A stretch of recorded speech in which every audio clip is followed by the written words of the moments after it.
Hello বন্ধুরা, আজ আবার একটা রেসিপি নিয়ে চলে এলাম। এ দেখো রেসিপিটা হলো, এদিকে একটা কড়াইয়ের তেল, আর এ দেখো মাছ ভাজা হচ্ছে, আর এ দেখো পেঁয়াজ।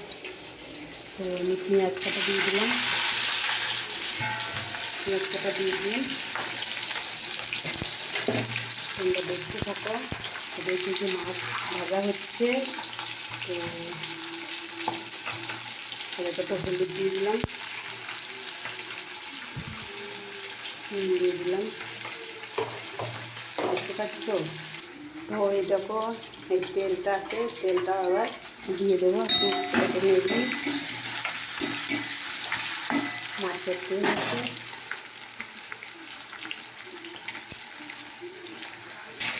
তো দেখো বন্ধুরা তেলে আমি তেলটা দিয়ে দিয়েছি। এটা কি মাছের তেল হচ্ছে, দেখতে পাচ্ছ। এদিকে আবারও মাছ তুললাম, এরকম মাছ তুলে নিয়েছি। আর এদিকে এখনো হচ্ছে, আর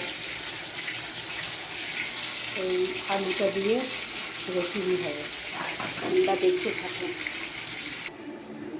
দেখো বন্ধুরা, এটাও হয়ে গেছে তেল ভাজাটা, দেখতে পাচ্ছ। তো এখানে দেখো মাছ ভাজা হয়ে গেছে, দেখতে পাচ্ছ। তো এবার আমি পাঁচফোড়ন দিয়ে দিলাম,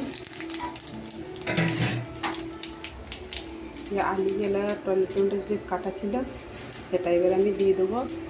একটু হয়ে গেছে দিয়ে দিলাম।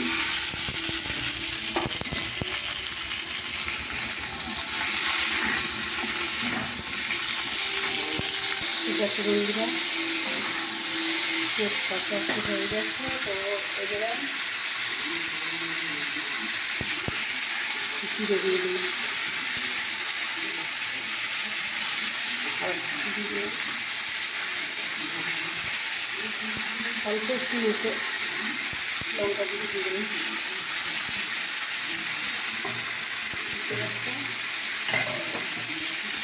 তো এবার আমি জল দিয়ে দিলাম।